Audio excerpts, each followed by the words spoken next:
I have always been so fascinated with two particular movies.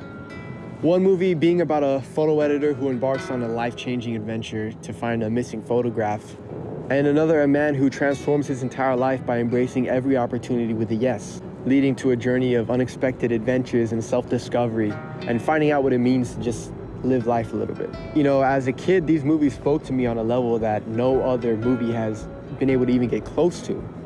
It had adventure, it had change, it had challenge. There was always something unexpected on the horizon. And I wanted a life like theirs. I wanted that rush, that exhilarating excitement that comes from just taking control of your life. In other words, I wanted a story. We're on trip. What are your thoughts? I'm very excited.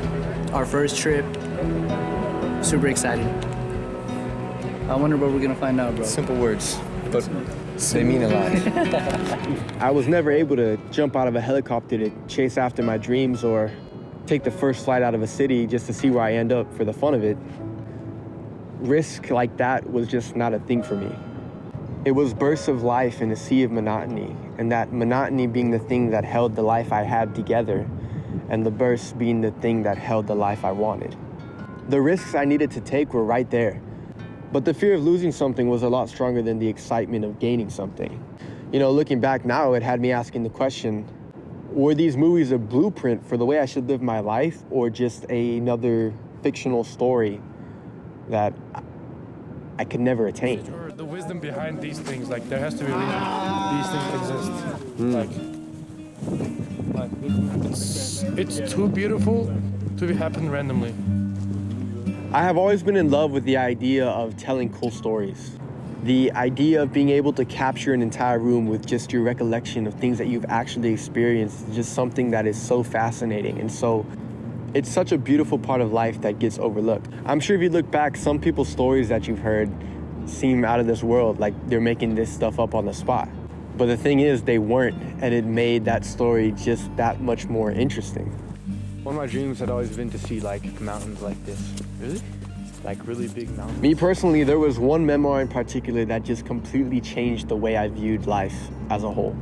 Traveling the Amazon and riding motorcycles across Europe, and through the first couple pages of reading, this book had added more fuel to my flame. But this time, it wasn't fiction. I now knew that these type of experiences were not just things that happen on big screens with 8-figure budgets. These things were possible. These things were real. If they happened to someone, they could happen to anyone. So why not me?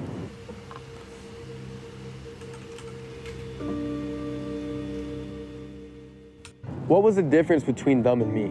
And after some time thinking, I think the answer is fear. Taking on something that you're not used to brings up a lot of what-if scenarios. What if it doesn't work out? What if I can't handle it? What if it doesn't go to plan? Just questions over and over and over, bombarding you and stopping you from trying anything new. It is a lot easier to leave those questions unanswered and stick to the comfortable routine. If you know what happened yesterday and you do the same things, then it is easy to guess what would happen today. There's no room for suspense, no room for the unknown, no room for anything to go wrong, and no room for fear. But that's the problem. We are clutching onto life so tightly that we aren't giving it a chance to breathe. I'm sure if you think about it, you've been presented with countless opportunities to go on an adventure or go on a journey, just as these characters and just as the author has, and you said no.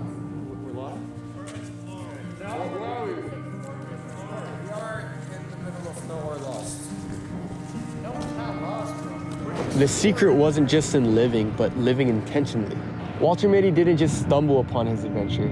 He chased it despite his fears and uncertainties. Now, I took this realization and ran with it the best I could and started acting. There may have been small actions, but I was acting nonetheless. I started going to game nights, playing basketball with strangers, and then going to their events. Eventually, this all snowballed to me being invited on a trip to Colorado with people that I just met. Now, normally I would have just brushed it off, buried it under a pile of what-ifs. I'd never traveled alone before, let alone with 20 strangers. But it hit me in that moment of uncertainty. This was exactly the opportunity that I have been waiting for. It was terrifying and exhilarating and completely out of character, but I said yes. But that was the point, wasn't it? I had to be out of character to find who I truly wanted to be.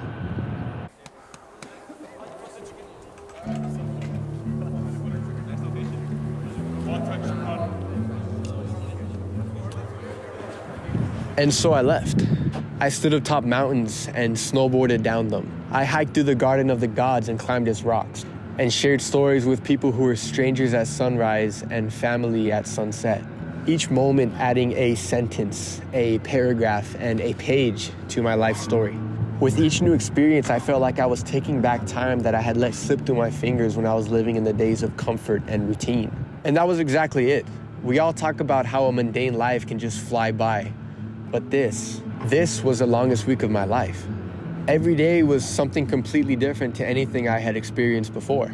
I was no longer seeing the days fly by. Each one was unique to the 24 hours that it inhabited. Each one filled with new memories, new life, and new experiences. Each one had its own level of significance. I had unintentionally figured out how to manipulate time to slow. So what's the trick? I think by now you get it, but here's a simple rundown. Start by embracing new experiences. Learn to paint, strike a conversation with somebody new. Pretend that you know nothing and let that curiosity drive you. Read about things that you're passionate about. Don't be afraid to explore a little bit. Create a bucket list. Go for a walk with no music. Start a deep conversation. The main point being you want to break the routine every once in a while. You don't want to do the same thing every day over and over and over with no means for other opportunities to arise. If you are getting bored with life, it's for a reason. You are bored with life. So how do you solve an active problem? You change something. So my challenge to you and myself is this. Don't just exist, live. Don't just watch, participate. Grab your pen and write your adventure, one exhilarating stroke at a time.